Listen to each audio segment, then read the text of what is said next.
Okay on कर है ना। दोबारा बताते हैं आपको, ये देखो, when a glass slab is placed on a dot on a paper it appears displaced by 4 centimeter. Viewed normally, what is the thickness of slab? Okay, what is the thickness of slab if the refractive index of slab is 1.5? refractive index कितना दे रखा है इसका? 1.5 दे रखा है, ठीक है। तो आपको जो दो केसेस मैंने आपको स्टडी कराए कल, जो एक्सप्लेन किए थे हमने प्रॉपरली, आपको यहीं से केस लेना है, ठीक है। और मैंने आपको कल ये भी इंपॉर्टेंट बात बताई थी कि मोस्टली आपका ऑब्जेक्ट जो होगा वो डेंसर मीडियम में होगा और ऑब्जर्वर जो होगा वो रेयर मीडियम में होगा मोस्ट ऑफ द केसेस में, ठीक है। तो आप अब यहाँ पर क्वेश्चन में गिवन क्या क्या है, आप डायग्राम बना लोगे। थिकनेस आपने टी मान ली स्लेब की, रिफ्रैक्टिव इंडेक्स 1.5 दे रखा है, ऑब्जेक्ट प्लेस कर लिया, ऑब्जर्वर प्लेस कर लिया, ठीक है। आगे इन्होंने दे रखा है जो डिस्प्लेसमेंट दे रखा है 4 सेंटीमीटर, ठीक है। डिस्प्लेसमेंट कितना दिया हुआ है आपको? Displacement is how much? Displacement is 4 centimetre, ठीक है। तो डिस्प्लेसमेंट 4 सेंटीमीटर है। डिस्प्लेसमेंट का फॉर्मूला है अपने पास, ये रहा देखो, ऑब्जेक्ट शिफ्ट या डिस्प्लेसमेंट का फॉर्मूला क्या होता है? 1 माइनस 1/n इंटू टी, होता है नहीं होता? ये रहा, ये डिराइव कराया हमने कल, डिस्प्लेसमेंट का फॉर्मूला कल पूरा आपको सर बताया थिकनेस किस 12 तरह से सॉल्व सेंटीमीटर करना आएगी सर, है ना। सर थिकनेस 12 सेंटीमीटर आएगी। हाँ सॉल्व कर लेते हैं, देख लेते हैं, ठीक है। तो सर आप डिस्प्लेसमेंट बताइए ना सर, 12 आएगी क्या? अभी देखते हैं सॉल्व करके। देखो डिस्प्लेसमेंट का फॉर्मूला क्या है आपके पास, ये है 1 माइनस 1/n और टी, ठीक है। तो देखो इसमें टी जो है वो तो थिकनेस हो गई स्लैब की, एन हो गया रिफ्रैक्टिव इंडेक्स, है ना। तो इसको थोड़ा सा अगर अरेंज करें हम तो ये कुछ इस तरह से आ जाएगा, 4 इजिकल टू, ये आ जाएगा आपका n-1 divide by n into T. अब टी आपको निकालना है यहाँ से, टी इजिकल टू कितना आ जाएगा? 4n डिवाइड बाय n-1, ठीक है। तो 4, हाँ एक बार देख लेना आप लोग, ये 1.5 और यहाँ से आ जाएगा 1.5 माइनस 1। तो इसको सॉल्व करो, कितना आ रहा है बताओ? 12 सेंटीमीटर, ठीक है।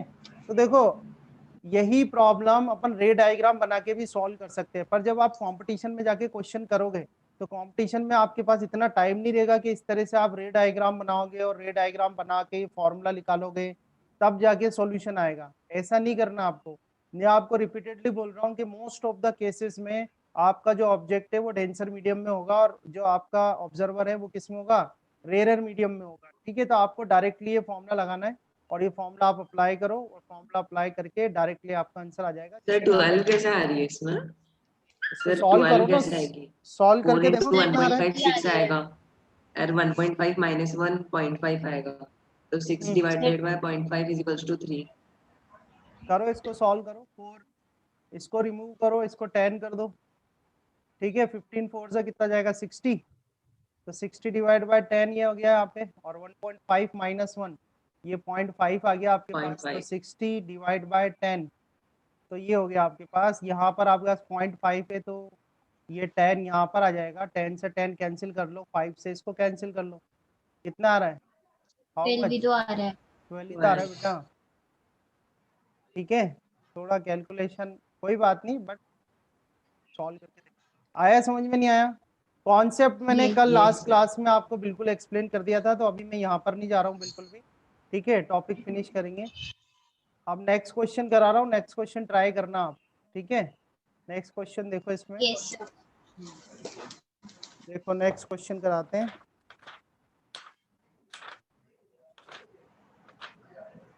थोड़ा सा वेट करना, मैं क्वेश्चन निकालता हूँ।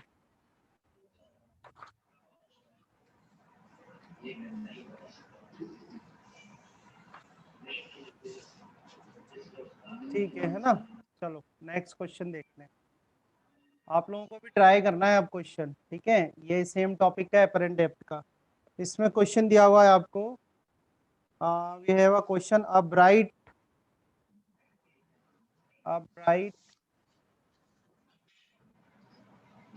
क्रॉस मार्क, ऐसे करके एक मार्क बनाया है क्रॉस का, ठीक है। अ bright cross mark is made on a sheet of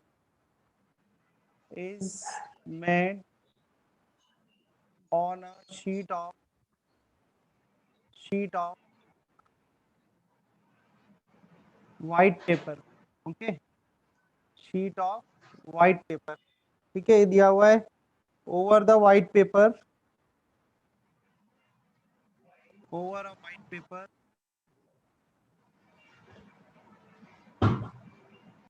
a rectangular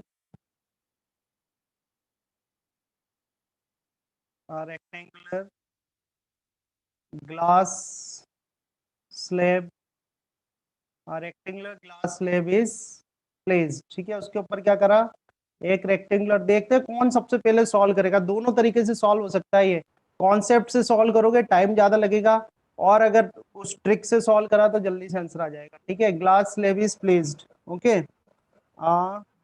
of thickness, placed of thickness 3 centimetre. ठीक है, थिकनेस आपको दे रखी है 3 centimetre. On looking through,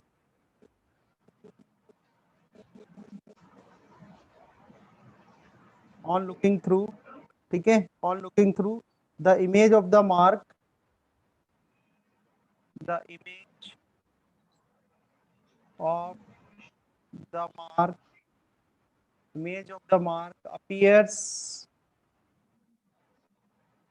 image of the mark appears above the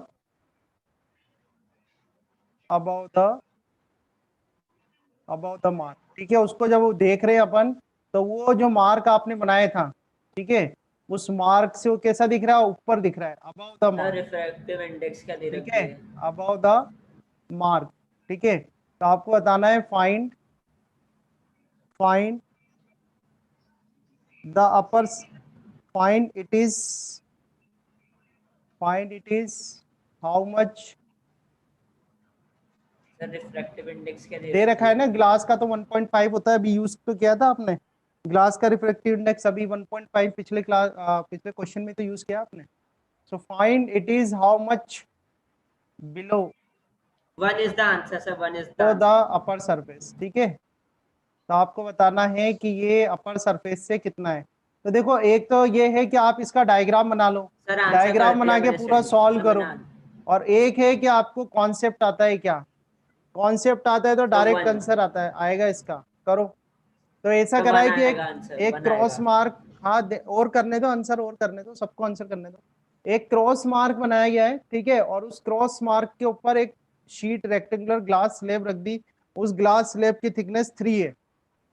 ठीक है, उस ग्लास स्लेब की जो 4.5 थिकनेस आंसर है आ वो रहा 3 है। सेंटीमीटर है। तो आपसे ये क्वेश्चन पूछ रहे हैं कि जब ऊपर से हम देखेंगे, तो ऊपर से ग्लास स्लेब की सरफेस से वो कितना कितना डिस्टेंस पे दिखेगा आपको, ये क्वेश्चन है। ठीक है, मैं आपको हिंट अब देता मेरा हूँ, आंसर अगर सही है क्या? अभी बता देंगे। मैं आपको हिंट देता हूँ, देखो यहाँ पर, यहाँ आप बताओ आपको कौन सी डिस्टेंस फाइंड आउट करनी है, ए आई पता करना है या एओ पता करना है? Sir sir AI। AI AI। पता करना है। अब तो सर दो, मेरा आंसर आ रहा है 2/3 मीटर।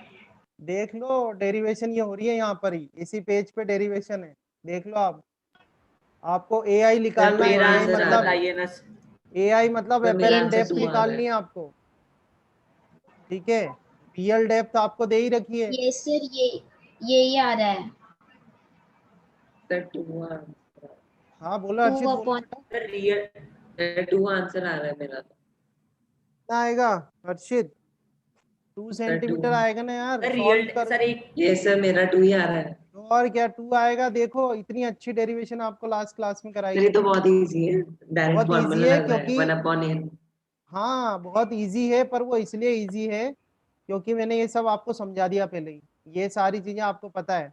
आपको दिख रहा है कि आपका जो मार्क इसने बनाया है, ये मान लो ये वाली ग्लास स्लेब, जो मार्क आपने बनाया है वो मार्क कहाँ पर, मार्क से जो रे आएगी वो कहाँ आएगी, डेंसर मीडियम से आएगी। तो आपका ऑब्जेक्ट कहाँ हो गया, डेंसर मीडियम में आ गया।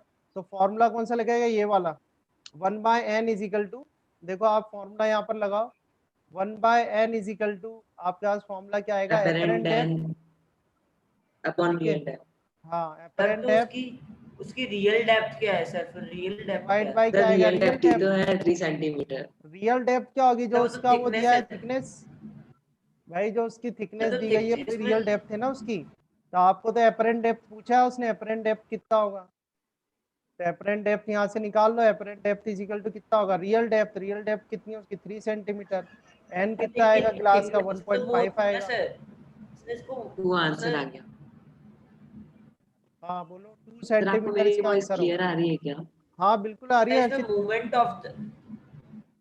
मूवमेंट ऑफ एन ऑब्जेक्ट भी तो निकाल सकते हैं सर, 1 क्यों क्यों - 1 निकालो, upon क्यों n क्यों, into t। कहाँ पर मूवमेंट हो रहा है इसमें, मूवमेंट कहाँ हो रहा है ऑब्जेक्ट का, कहाँ हो रहा है ऑब्जेक्ट का movement? भाई आपने क्रॉस का मार्क बनाया, डायग्राम बना के देखो, आपने क्रॉस का मार्क बनाया, ये क्रॉस का मार्क बनाया, Yes, इसके sir, ऊपर yes, आपने sir. ग्लास स्लैब रख दी, ये आपकी ग्लास स्लैब हो गई, ये 3 सेंटीमीटर की ग्लास स्लैब हो गई। तो ये आपका ऑब्जेक्ट तो डेंसर मीडियम में हो गया, आपका ऑब्जर्वर रेयर मीडियम में हो गया, बस अपनी कंडीशन सेटिस्फाई हो गई। तो ये आपको यहाँ ना दिख के थोड़ा ऊपर दिखेगा, ये तो अपन को क्लियर पता ही है, ये यहाँ ना दिख के थोड़ा ऊपर दिखेगा, ऊपर दिखेगा तो यही तो अपन ने AI बोला था, ये डिस्टेंस तो अपन ने AI बोली थी ना। देखो आप अपनी डेरिवेशन देखो, ये देखो Yes, sir. है ना, तो ऑब्जर्वर के पास की तरफ, और वही तो अपन को निकालना है यहाँ पे, तो सिंपल फॉर्मूला है, आप ये फॉर्मूला अप्लाई करो, आपका आंसर आ जाएगा। समझ में आया नहीं आया? ठीक है, इसका Yes, आंसर sir. कितना आएगा, आपका answer will be 2 centimetre. Okay 2 centimetre. है ना। चलो अब एक क्वेश्चन और मैं आपको बताता हूँ, ये है क्वेश्चन नंबर, देखो आप हो गया यहाँ तक, ये समझ में आया। एक टॉपिक और ले रहा हूँ बस मैं, आज का लास्ट टॉपिक है और कल से लेंस पढ़ाएंगे। देखो ध्यान से देखना आप, टॉपिक क्या किस तरह से है, ये एक सरफेस दे रखी है, एक इंटरफेस है इस तरह से, ठीक है, ये इंटरफेस दे रखा है आपको, और ये इंटरफेस को मार्क कर दिया XY, ठीक है, ये इंटरफेस हो गया XY, ये पॉइंट ऑफ इंसिडेंस हो गया आपका, तो पॉइंट ऑफ इंसिडेंस पे हमने बना दिया नॉर्मल, ये नॉर्मल बन गया पॉइंट ऑफ इंसिडेंस पे, ठीक है। अब ये वाला जो मीडियम है ये है डेंसर मीडियम, और ये जो मीडियम है इसको बोलते हैं, ये है हमारा रेयरर मीडियम, ठीक है। मान लो डेंसर मीडियम का रिफ्रैक्टिव इंडेक्स तो n है, और रेयरर मीडियम जो है उसका रिफ्रैक्टिव इंडेक्स जो है वो 1 है, यानी इसको डेंसर वाले को अपन कर लेते हैं 1, इसको कर लेते हैं 2, ठीक है। तो यहाँ आपका n1 इज इक्वल टू तो कितना आ जाएगा, n1 इज इक्वल टू आ जाएगा आपके पास n, ठीक है, n1 इज इक्वल टू हम ले लेते हैं n, और n2 इज इक्वल टू ले लेते हैं 1, ठीक है। अब ध्यान से देखना, एक इंसिडेंट रे है, रे इंसिडेंट हो रही है यहाँ पर, ये रे इंसिडेंट हुई इस तरह से इंटरफेस पे, ठीक है। तो रे इंसिडेंट हुई, ये इंसिडेंट रे हो गई, इंसिडेंट रे, तो ये एंगल क्या बन गया, इसका इंसिडेंट एंगल बन गया, ये इंसिडेंट एंगल हो गया, ठीक है।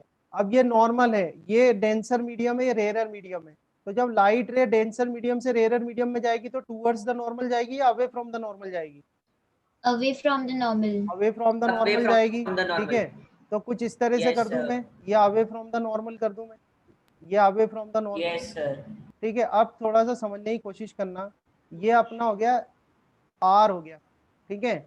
अब स्नेल्स लॉ क्या बोलता है, स्नेल्स लॉ हमने स्टडी करा है, स्नेल्स लॉ हमने स्टडी करा है, स्नेल्स लॉ ये बोलता है कि भाई साइन आई और साइन आर का जो रेशियो है, Sin I upon sin R.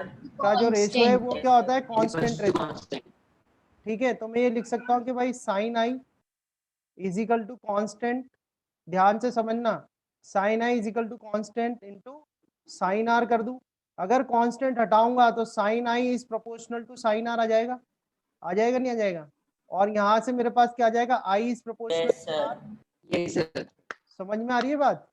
तो स्नेल्स लॉ के according the ratio of sine I to Yes, sir. Sine R is constant, तो यहाँ से I is proportional to R, तो मेरे कहने का मीनिंग ये है, अगर मैं आई को बढ़ाऊं, अगर मैं आई को इंक्रीज करूं तो आर भी इंक्रीज होगा, होगा कि नहीं होगा, if I increase the Yes. I, the value of I, the R will also increase, ठीक है। तो मैं आई को इतना बढ़ाता Yes, हूं कि sir. when r is equal to 90 degree, when r is equal to 90 degree then I is equal to, I को बोलते हैं c होता है क्रिटिकल एंगल, c को क्या बोलते हैं, क्रिटिकल Angle.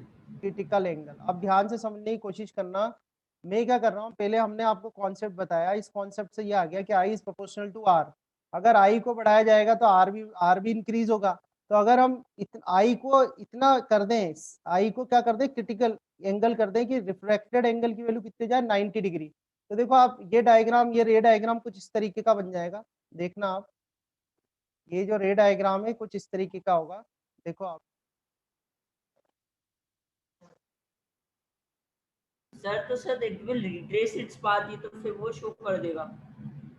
अभी देखो आप इधर देखो, तो ये एंगल आपने क्या करा, क्रिटिकल एंगल के बराबर कर दिया। ध्यान से देखना, ये एंगल किसके बराबर कर दिया, क्रिटिकल एंगल के।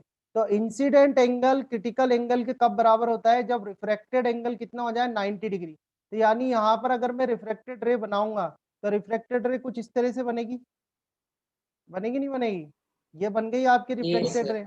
ये रिफ्रैक्टेड रे है और ये एंगल जो है रिफ्रैक्टेड एंगल आपका कितना हो गया, 90 डिग्री हो गया। समझ में आ रही है बात, ठीक है। यस अब सर। अगर ये देखो कि if I is greater then C, अगर I की वैल्यू C से ज्यादा कर दी जाए, यानी इंसिडेंट एंगल को अगर मैं और बढ़ाऊं, तो ये रिफ्रैक्टेड रे अब कहाँ आ जाएगी, बताओ मुझे, इधर आ जाएगी अब ये रिफ्रैक्टेड रे, बोलो डाउनवर्ड्स। सेम मीडियम में आ जाएगी, नहीं आ जाएगी वापस, बोलो यस इसी सर। मीडियम में वापस नहीं आ जाएगी अगर सर अपन ये को इफ फॉलो आई करें, को अपन ने, सर एक बार Yes, sir, एक आ और बार बता जाएगी। दीजिए। है ना। सर एक ये मिनट एक बस, मैं और फिनिश बार करने बता दीजिए, एक और, वाला हूँ, फिर क्वेश्चन ले लूंगा, एक सेकंड रुक जाओ बस, मैं फिनिश करने वाला सर हूँ एक और बार समझा दीजिए ये। हाँ मैं बिल्कुल सर समझा, ये एक समझा मिनट में दीजिए एक और। मैं फिनिश कर रहा हूँ, फिर क्वेश्चन करना, एक सेकंड रुको, ठीक है। तो देखो हमने आपको, मैं स्टार्टिंग से दोबारा बता रहा हूँ, मैंने आपको बताया कि स्नेल्स लॉ होता है, स्नेल्स लॉ के according the ratio of sine I to sine R is constant. यहाँ से मैंने फाइंड आउट करा कि I is proportional to R, ठीक है। I is proportional to R का मतलब है कि अगर आई इंक्रीज होगा तो आर भी इंक्रीज होगा। तो हमने आई को इतना इंक्रीज करा, यानी आई को सी के बराबर, सी को बोला मैंने क्रिटिकल एंगल। तो इंसिडेंट एंगल क्रिटिकल एंगल कब होता है, जब रिफ्रैक्टेड एंगल की वैल्यू कितनी हो, 90 डिग्री। ये बात समझ में आई। जब रिफ्रैक्टेड एंगल 90 डिग्री होता है तो यस वो सर। वैल्यू जो होती है इंसिडेंट एंगल की, उसको बोलते हैं क्रिटिकल एंगल, ठीक है। जब रिफ्रैक्टेड एंगल 90 डिग्री हो जाता है तो उस समय जो इंसिडेंट एंगल होता है उसको बोला जाता है क्रिटिकल एंगल। अब मैं ये बताऊंगा आपको इसको क्रिटिकल एंगल कहते क्यों है।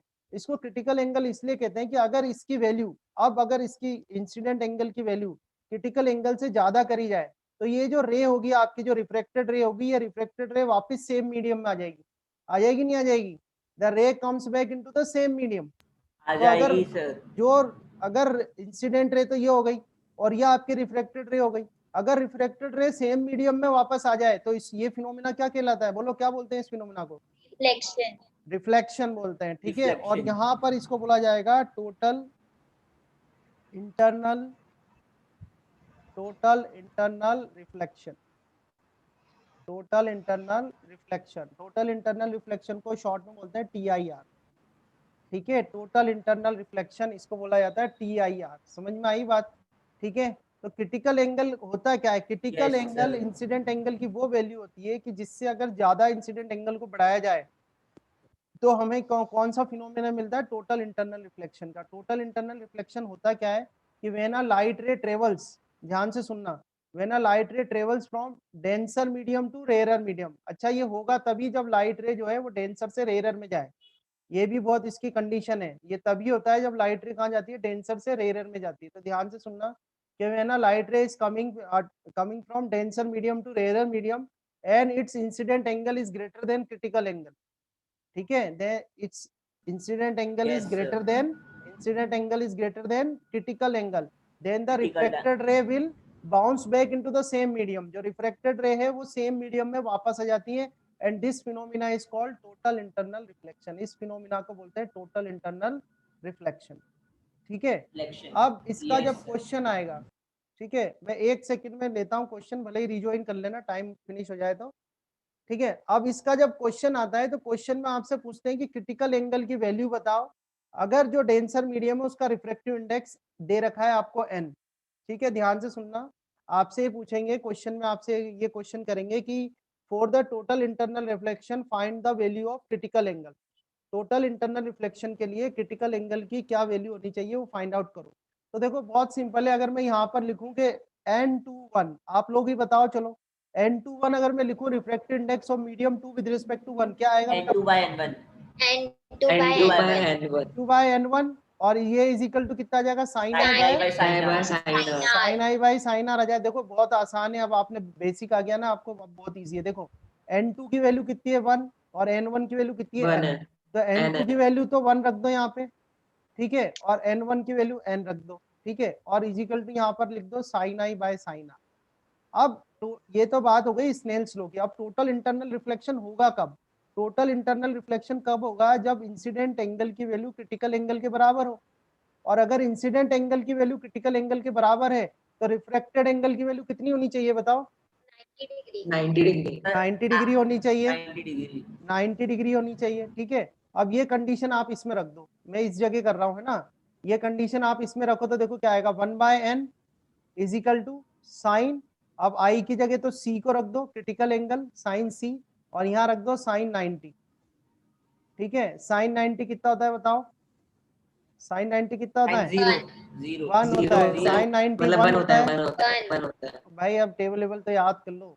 साइन 90 तो आपका 1 हो गया, तो sine c is equal to कितना आ गया, 1/n, ठीक है। और यहाँ से क्रिटिकल एंगल का जो फॉर्मूला है वो आ जाएगा साइन इनवर्स 1/n।